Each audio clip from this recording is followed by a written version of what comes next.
Amados hermanos, muy buenas noches. Que Dios les bendiga a cada uno de ustedes, los que están conectándose en este momento, este día miércoles, que usualmente hacemos este estudio. Y gracias a Dios de estar aquí para poder eh, compartir la palabra, compartir la escritura. Acabamos de terminar el libro de Filipenses y ahora quiero invitarles a abrir, a compartir esta carta que se dice es la reina de las cartas, que es como lo máximo de las cartas que tenemos en la escritura, que es la carta del apóstol Pablo, de acuerdo a su título, ¿verdad? A los Efesios, ¿ya? Eso es lo que vamos a estar compartiendo durante estos, supongo, unos 2 meses. Estaremos en esta carta que para personalmente es una carta que a mí me desafía muchísimo, me inspira también y damos gracias a Dios por esa bondad. Le invito a que oremos y pidamos a Dios que nos ayude a poder entender, comprender lo que es la carta del apóstol Pablo a los Efesios. Padre querido, gracias por estar aquí, Señor, abriendo la escritura, que es lo más importante, Dios, y suplico tu gracia, suplico, Padre, tu bondad, suplico tu amor de tal forma, de tal manera que podamos, Dios, esta tarde, esta noche, Dios, ser guiados e inspirados por tu buen espíritu. Necesitamos de tu gracia, necesitamos de tu bondad, necesitamos de tu amor y tu misericordia. Te amamos, Dios, y te adoramos en el nombre de Jesús. Amén y amén. Muy bien, como he dicho reiteradas veces cuando abrimos un libro de la Biblia, que yo creo que entre más se lee, más uno va entendiendo y comprendiendo. Le aparecen preguntas, uno pregunta a Dios y a hermanos que conocen más, lee un libro de texto por ahí, entonces puede ir aprendiendo muchísimo cuando uno se sumerge en esto, ¿verdad? Una cosa es leer rápidamente y otra cosa ya es ir profundizando, y esa es la idea. Le invito a que tome en serio este libro, que no se pierda ninguno de los capítulos y pueda estar ahí, como digo, usted mismo en su casa leyendo Efesios, ¿ya? Quiero decir que Efesios fue escrita por el apóstol Pablo, quien se entiende que escribe desde Roma, estando preso, estando encarcelado. El tema de Efesios es Jesús, es exaltación de Cristo y la iglesia, ¿verdad? Cómo opera la iglesia. Como todas las cartas del apóstol Pablo tienen un lado profundamente doctrinal y muy profundo en el caso de Efesios, y después tiene el momento práctico. Pablo no escribe nunca para entretener el oído. Pablo escribe para mostrar verdades que la iglesia debe experimentar. ¿En qué fecha fue escrito? Aproximadamente 62, el año 62, como dije antes, desde Roma, desde la cárcel. Y los destinatarios, al parecer, no es específicamente enviada a los efesios. Algunos intérpretes bíblicos, estudiosos de la Biblia, dicen que los manuscritos más tardíos no estaba la palabra Éfeso, ¿ya? Entonces, sino que se piensa que esta carta era una carta que se conoce como cartas circulares, que iba de un lado a otro, que debía leerse de un lado a otro, como dice en el libro de Colosenses, que debía leerse la carta de los laodicenses entre ellos. Entonces, algunos incluso piensan si no era esta la carta de los laodicenses. No se puede llegar a una conclusión firme, ¿verdad?, en relación a esto, pero obviamente podemos sumergirnos un poco y hacernos algunas preguntas. Por ejemplo, esta carta no tiene saludos personales, ¿ya? Efesios no tiene saludos personales, ¿ya? Personales. Y alguien me dirá, bueno, ¿cuál problema? Tampoco se ve eso en Gálatas, pero las motivaciones de Gálatas y de Efesios son diferentes. Además que en el caso de Éfeso, Pablo pasó a lo menos 3 años en esta ciudad, ¿no es cierto? Donde dice el libro de Hechos, capítulo creo que es 18, cuando dice que Pablo enseñó por 3 años en la escuela de uno llamado Tirano, ¿ya? Ahí estuvo Pablo compartiendo, hablando. Eso quiere decir, hermanos, que Pablo funda la iglesia y consolida esta obra, y obviamente la relación con esa gente es muy importante, aunque hayan otros que vinieron después, como es la dinámica de la iglesia. Pero cuando uno pasa tiempo, particularmente pasé varios años viajando desde acá de Quillota hacia San Felipe, 2 veces a la semana a veces, a consolidar la obra. No vivía allá, yo estaba consolidando la obra, abriendo la obra, consolidando la obra, junto ahora a los pastores Carvajal Macías, y obviamente que esa gente que discipulé, que le enseñé en principio, son personas que tenemos un rasgo muy, mucha coinonía, ¿verdad? Una relación fraterna, lazos fraternos profundos hay ahí, por los años que vivimos, por poder compartir la escritura.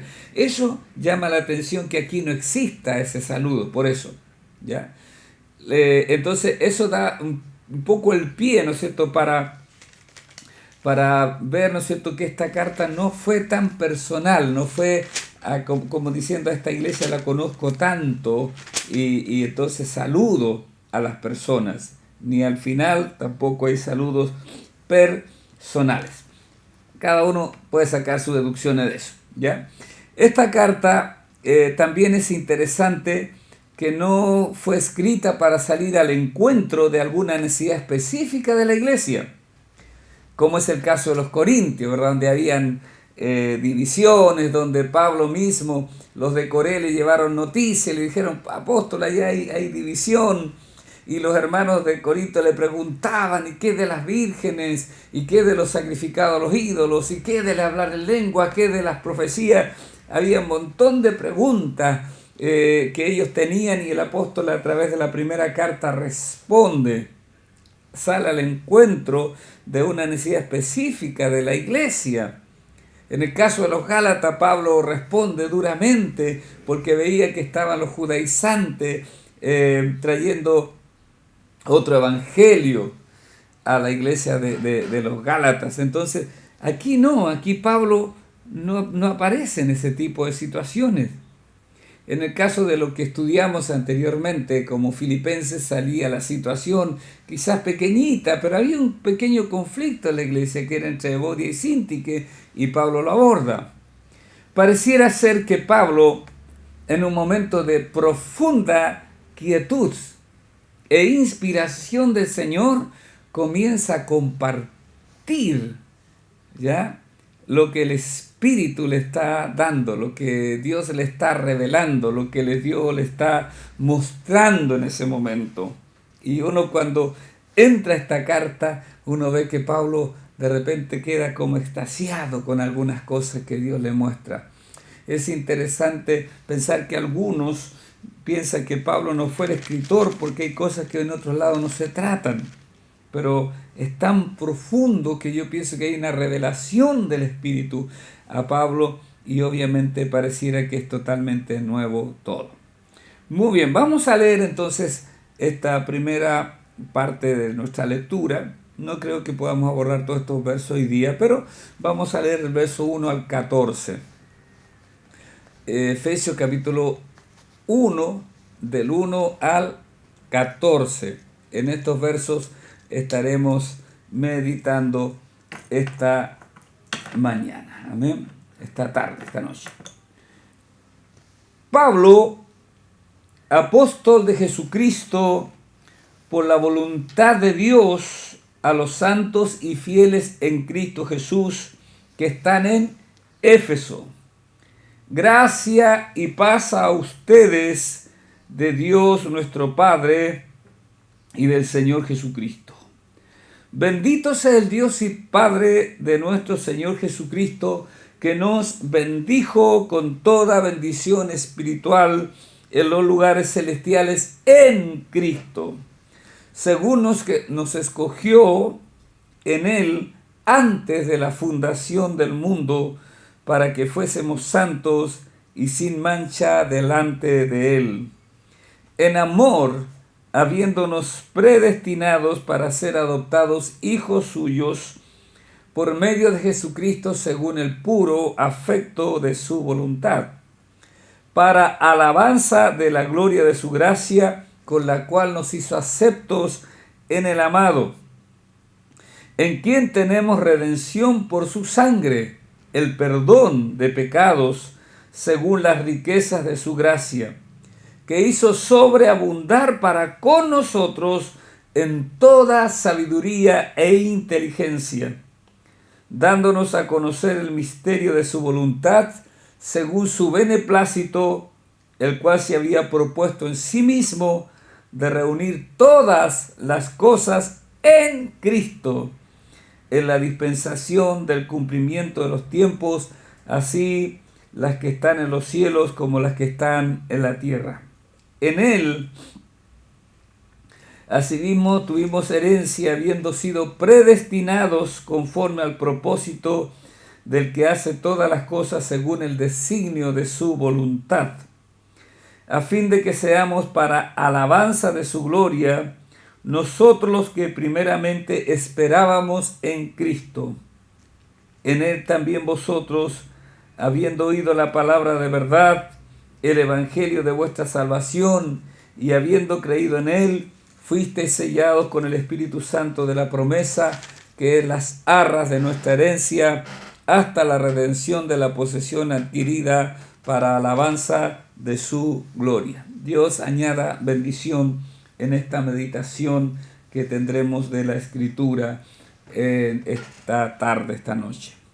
Entonces, vamos al verso 1. Pablo se identifica claramente y dice que es el apóstol de Jesucristo por la voluntad de Dios.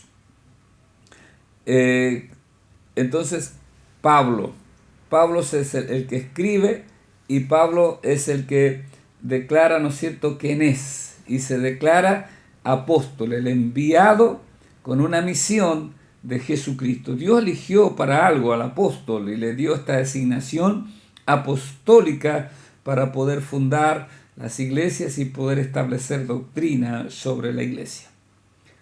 Y los destinatarios, Pablo no tiene nombres personales como dijimos anteriormente, pero sí, ¿verdad?, los designa como que son santos y son fieles. Que son santos y son fieles, ¿ya? Santos son, entonces no tiene que ver con altares, no tiene que ver con nada de eso, imágenes, no. Santos es porque los cristianos, los hijos de Dios, somos apartados, somos llamados a ser diferente, principalmente al mundo que nos rodea. Jesús dijo, están en el mundo, pero no son del mundo. Jesús nos saca del mundo y nos pone en su reino, y por eso somos santos, somos apartados para Dios, somos apartados para el Señor. Pedro dice que nosotros ahora somos pueblo santo adquirido por Dios, ¿no es cierto? Un pueblo santo, un pueblo adquirido por Dios. Somos de propiedad también de Dios ahora. Y fieles significa, hermanos, dignos de su llamado, dignos de confianza. Eso quiere decir que si Dios a usted lo designa, lo aparta para que sea un pueblo diferente, a mí me aparta para ser un hombre diferente al mundo, entonces yo debo caminar en fidelidad a aquel que me ha llamado. O sea, como dignos de nuestro llamamiento, dignos de la confianza que Dios nos tiene. O sea, Dios determinó hacernos su pueblo, eso es tener amor y tener una confianza impresionante en nuestra vida. ¿Ya? Entonces, santos y fieles. No es solamente una honra que la tiene de por sí, ¿verdad?, ser santos para Dios, pero es una responsabilidad de vivir en el nivel de lo que Dios ha determinado que vivamos nosotros. E inmediatamente Pablo da su saludo característico cuando él dice gracia y paz. a vosotros de Dios nuestro Padre y del Señor Jesucristo. Charis, shalom, ¿ya? Charis o charis es el saludo griego, ¿ya? Y shalom es el saludo hebreo, ¿ya? Aunque la palabra no es shalom aquí, sino que si no me equivoco es Irene. Cuando Pablo dice gracia, ¿ya? Gracia y paz, ¿qué más puede desearse para una persona? Porque la gracia es estar disfrutando el favor inmerecido de Dios. O sea, que Dios, yo tenga el favor de Dios, es lo mejor que me puede ocurrir en la vida. No puede haber algo mayor. Yo creo que no pueden haber deseos mayores que esto en la Biblia. Porque por gracia usted lo tiene todo. Pablo va a ahondar muchísimo en la gracia. Pero por gracia lo tenemos todo. Yo por gracia dormí anoche, por gracia he despertado, por gracia tomé una ducha, por gracia tomé un café, por gracia estoy delante de ustedes, por gracia veo a mi hijo acá, por gracia tengo sueños de ir adelante, por gracia estoy respirando. Todo lo tengo por gracia de Dios.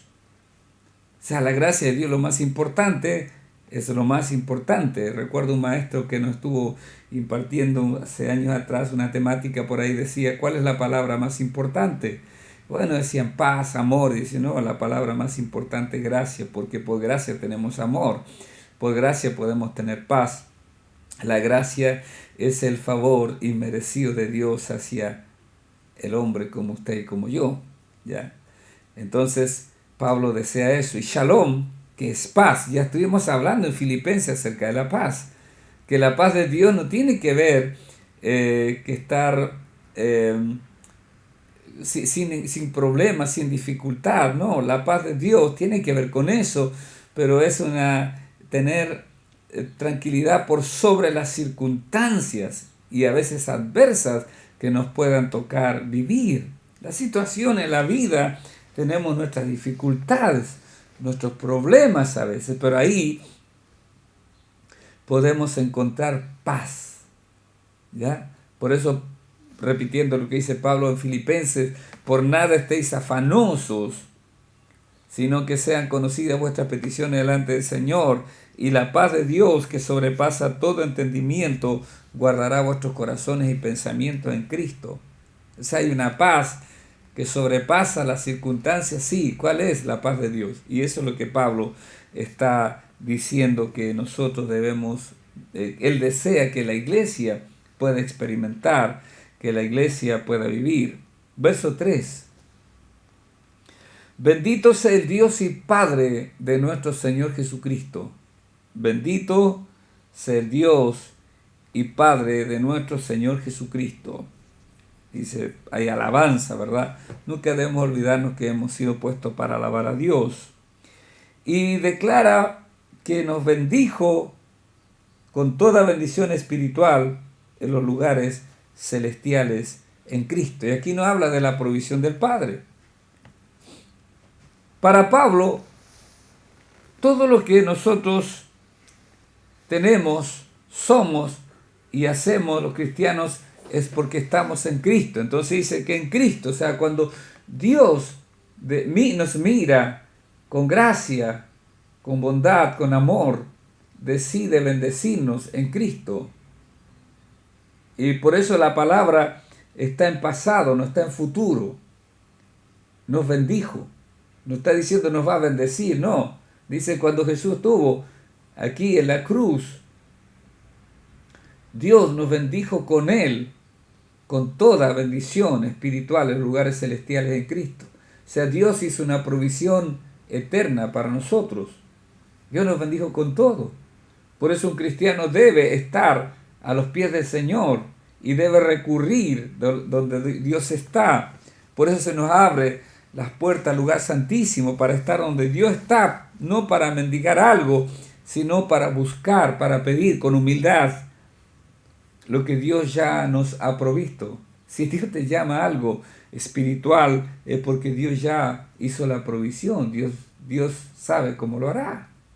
Eso me hace recordar cuando recién comencé el ministerio, cuando recién van a ser 30 años, ahora en octubre que comencé el ministerio y pienso en esos momentos cómo luchaba conmigo mismo, con mi imposibilidad o mi incapacidad de hacerlo. Entonces, ¿cómo he podido hacer lo que por la gracia de Dios he hecho? Es solo por la gracia de Dios. Pablo mismo decía, yo por la gracia de Dios soy lo que soy. O sea, cuando uno se alinea con Dios, uno se encuentra con que Dios ya tiene preparadas muchas cosas de antemano para nuestras vidas, para nuestro ser, porque la palabra lo dice acá, que Él nos bendijo con toda bendición espiritual en los lugares celestiales. Me gusta esta figura, pensar que a Dios nadie se le pasó por debajo de la puerta y de repente dice, ¿de dónde me apareció este? No tengo nada para esto. No, Dios antes que fuésemos tenía diseños y tenía la bendición para nuestras vidas. Amén. Como dije anteriormente, para Pablo, todo lo que tenemos, todo lo que somos, todo lo que hacemos y todo lo que tenemos es en Cristo, en el Señor, porque somos de Él. Y Efesios está lleno de estas aseveraciones, ¿verdad? De lo que somos. Hay 36 veces donde aquí en Efesios usted va a encontrar, hermanos amados, términos como en el Señor, en Cristo Jesús, en Él, en Cristo, ¿ya? Y que significa entonces que ahora el cristiano o el creyente vive y actúa bajo la influencia de Jesús. Ahí está, por eso Jesús dijo, separado de mí, nada pueden hacer, nada. Cuando estamos conectados con el Señor, nos encontramos que todo se empieza a activar y podemos avanzar tomados de la mano de Dios, porque en Él tenemos todo, no en nosotros, no en la religión que profesamos, sino en Cristo. Verso 4. Según nos escogió en Él, ¿en quién? En Cristo, de nuevo, según nos escogió en Él, antes de la fundación del mundo, para que fuésemos santos y sin mancha. ¿Ya? Fuimos escogidos desde antes. Me impresiona esto. Antes que usted fuese, Dios ya lo conoció. ¿Ya? Antes que naciese te di como profeta a las naciones. Hay algo que la Biblia se conoce y lo declara el apóstol Pedro, me parece que en su segunda carta, y él usa la palabra presciencia. ¿Ya? Presciencia. ¿Y eso qué significa, amados hermanos? Que Dios lo conocía todo antes de que yo fuese, antes que usted fuese. Amén. Ahí estaba Dios conociendo todo, todo. ¿Ya? ¿Dónde sale esa palabra?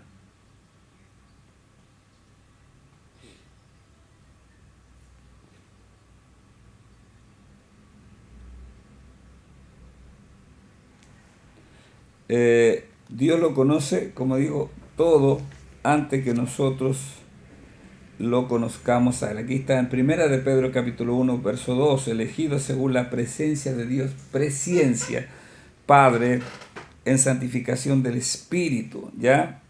Entonces la presencia divina debe entenderse como el amor eterno de Dios y su propósito para su pueblo, que es la iglesia.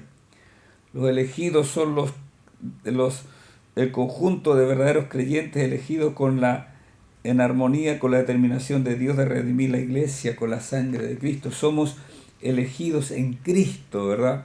En Cristo somos elegidos para vivir para Él, para estar en Él, para caminar con Él, según nos escogió en Él, en Cristo, antes de la fundación del mundo, para que fuésemos santos y sin manchas. Entonces hay propósito de por qué Dios nos tomó, ¿ya? tal como Dios tomó a Israel, ¿no es cierto? Y dice que Dios los eligió para que fueran un pueblo de sacerdotes, así nosotros, de gente santa, diferente de todas las naciones de la tierra, hermanos, nosotros también somos apartados, ya escogidos para ser santos. Como ya lo he dicho antes, santo es, hermanos, ser apartados, ser diferentes a todos los demás, ¿ya?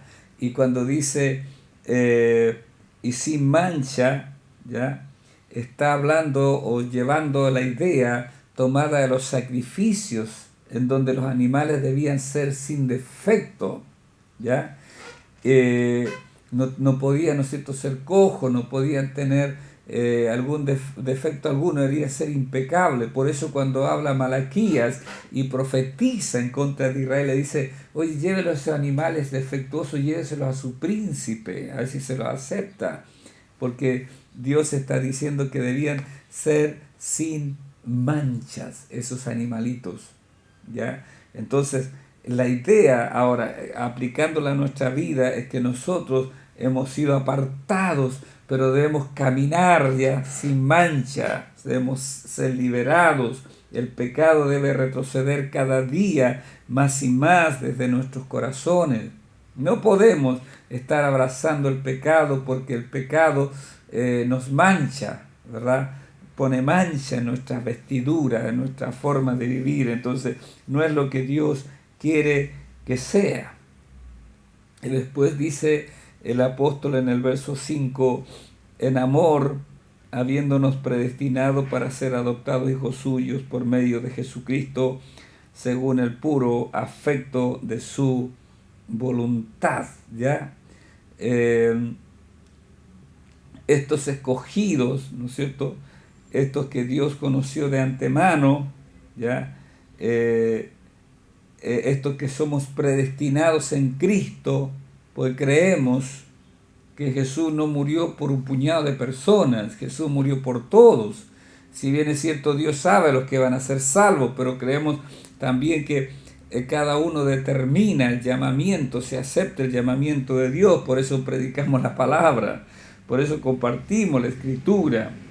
En amor, habiéndonos predestinado para ser adoptados hijos suyos por medio de Jesucristo, según el puro afecto de su voluntad, ¿ya? Entonces, que estos escogidos entonces seamos santos y sin mancha, pero no solo eso, sino que los escogidos sean ahora adoptados como hijos de Dios, como hijos de Dios.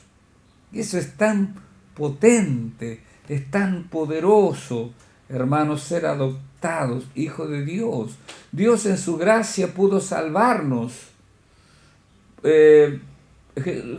Dios pudo haber dado a su Hijo por nuestra salvación y habernos permitido entrar al cielo. Pero y nada más. Y que seamos adoradores por la eternidad. Pero el apóstol Juan, cuando entiende esta verdad, en 1 Juan capítulo 3, el verso 1, yo siento que hay una exclamación ahí, lo que no está puesto aquí en la Escritura. Y el apóstol Juan dice, mirad cuál amor nos ha dado el Padre para que seamos llamados hijos de Dios. Mirad cuál amor nos ha dado el Padre para ser llamados hijos de Dios. Dios nos adoptó como hijos de Él, como hijos suyos. Eso es impresionante, hermano. Ese es el fruto de la gracia, del favor inmerecido de Dios y lo que debe motivar nuestros corazones a ir y dar tanto por eso que Dios nos ha dado a cada uno de nosotros. Debemos valorar, ¿verdad?, la gracia del Señor. La salvación para usted es gratis, pero a Dios le costó todo. La salvación para mí es gratis, pero a Dios le costó todo. Entonces debo valorar. La gracia, digo yo, debe ser el aliciente más potente, más poderoso para vivir en pureza, para vivir apartado para la gloria de Dios. Nos adoptó hijo suyo. Esta palabra adopción también es tan interesante porque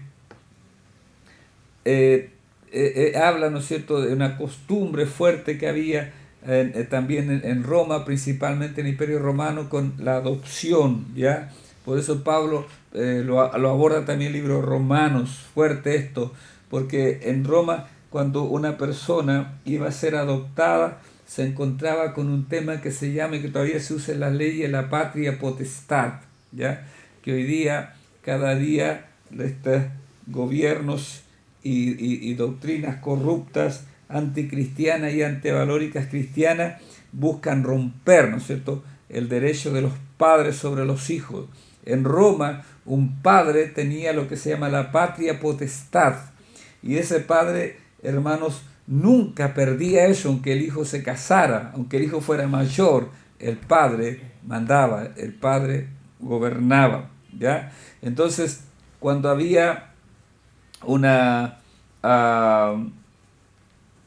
verdadera ceremonia de adopción, cuando un padre daba en adopción a su hijo, qué sé yo, porque no lo podía criar, no podía dar su manutención, ese padre entregaba a su hijo, y hermanos amados, había una ceremonia con testigos, incluso se pesaba un dinero por 3 veces, se iba, se volvía, y después era tal el nivel de entrega que ya si antes ese hombre o esa muchacha tenía una deuda, ya nunca más la tenía porque había cambiado de patria potestad, había sido adoptado en otra familia, y en la otra familia tenía todos los derechos, si había más herederos era igual que todos los demás, y por eso se llamaban los testigos. Y si un día querían desconocer el derecho que ese tenía, entonces se llamaba un testigo, para que ese testigo confesara, declarara públicamente que ese hombre o esa mujer habían sido adoptados hijos por ese padre, adoptados como hijo por ese padre. Por eso es tan interesante cuando el libro de Romanos dice que el Espíritu mismo da testimonio a nuestro espíritu de que somos hijos de Dios. Hijos de Dios. El infierno va a buscar siempre llevar a que usted piense y dude de su calidad de hijo, pero el Espíritu Santo siempre va a decirle que lo más importante y trascendente es que sus pecados han sido perdonados por la gracia de Dios, porque nadie merece la salvación, nadie puede ganar la salvación, nadie puede decir por mi buena obra gano la salvación, eso no, es un insulto a Dios. Es por gracia que usted ha sido perdonado. Yo he sido perdonado. Pero no solamente quedó usted como un siervo alejado, sino también tiene que ser siervo. También está implícito eso dentro de nuestro caminar con Cristo. Pero por sobre todo, usted es un hijo, usted es una hija de Dios, según el puro afecto de su voluntad, para alabanza de la gloria de su gracia. Mire, la gloria de su gracia con la cual nos hizo aceptos en el amado. Usted no merece, yo no merezco ser llamado hijo de Dios. Yo no merezco ser acercado a Dios. Pero Él, hermanos, nos aceptó como sus hijos, no por un mérito, porque Cristo no murió por usted cuando usted estaba haciendo lo bueno. Jesús murió por mí cuando yo estaba haciendo lo malo, cuando vivía sin Dios y sin ley en este mundo. En ese tiempo el Señor murió, cuando me vio perdido, cuando me vio lejos. Por eso, hermanos, es tan importante de nuevo esta palabra tan trascendente que es la palabra gracia. Por gracia somos salvos, por gracia somos lo que somos, por gracia caminamos, por gracia estamos escuchando la palabra, por gracia cimentamos nuestra vida en el Señor, por gracia nos movemos, por gracia esperamos una amplia entrada al reino celestial. Es por gracia que Dios nos ha dado toda provisión espiritual. Por gracia hemos sido llamados para ser santos y fieles, sin mancha en este mundo. Y por gracia podemos caminar de esa forma, porque Dios no nos llamó para caminar de una manera que nosotros no podamos hacerlo. Siempre debemos depender, hermanos, de nuestro Dios, de su gracia bendita, para alabanza de su gracia con la cual nos hizo aceptos en el amado. ¿En quién? En ese amado, en Jesús, tenemos redención por su sangre. Hemos sido comprados por su sangre. Ya hemos sido redimidos por la sangre de Cristo. Tenemos el perdón de pecados. Ya hemos sido comprados por su sangre, hemos sido perdonados en él según las riquezas de su gracia. Difícil cortar esto, que hizo sobreabundar. No solamente son abundantes, sino que son sobreabundantes para con nosotros en toda sabiduría e inteligencia. Dios añada bendición a esta palabra y podamos ser inspirados para seguir escarbando y buscando más de esta bendita palabra para bendición de nuestras vidas, nuestros corazones, y también poder compartir esta gracia maravillosa de Dios que es en Cristo Jesús nuestro Señor. Amén. Padre bueno, gracias por poder compartir esta palabra tan inspiradora para nuestras vidas. Yo te ruego, Padre, que tú pongas el deseo en cada persona que está viendo este primer tema de Efesios, el deseo de sumergirse y estar buscando de tal forma que podamos ser, Señor, fortalecidos en esta sabiduría e inteligencia para conocer más. Te pido que venga, como va a orar más adelante el apóstol, espíritu de sabiduría y de revelación en el conocimiento de Cristo nuestro Señor. Da ese espíritu, Padre, da ese espíritu a nuestras vidas. Es el espíritu el que nos va a enseñar todas las cosas y nos va a guiar a toda la verdad. A usted damos toda gloria, a usted damos todo honor, a usted brindamos toda alabanza en el nombre de Jesús. Amén, amén y amén. El Señor nos bendice, queridos y amados hermanos.